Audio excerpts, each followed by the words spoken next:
आषाढ महिन्यात काहीतर तळणी करायची पद्धत असते आमच्याकडे, म्हणून मी करंज्या करायचं ठरवलं. करंज्यालाच आम्ही कानुलं म्हणतो.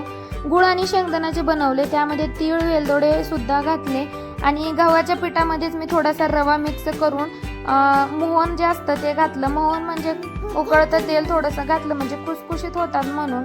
आणि कधी पण मी मैद्याच्या करत नाही बरं का, मैदा शरीरासाठी चांगला नसतो म्हणून. आणि गुळ आणि शेंगदाण्यामुळे शरीराला आपल्याला प्रोटीन आणि कॅल्शियम मिळतं, त्यामुळे मी असंच करते कायम. आता साचा माझ्याकडे नव्हता आणि तो कट करायचा जो चमचा असतो डिझाईनचा तो माझ्याकडे होता, पण मुलांनी कुठे हरवला मला सापडला नाही. मी खूप शोधलं म्हणून ॲडजस्ट म्हणून मी चाकूने कट केला. आणि मुलांची इथं धावपळ बघा कशासाठी चालू आहे, तर सारण खाण्यासाठी. एवढेच करंजे मी केल्या, कारण जास्त कोणाला आवडत नाहीत, फक्त माझ्या पतिदेवांना आवडतात.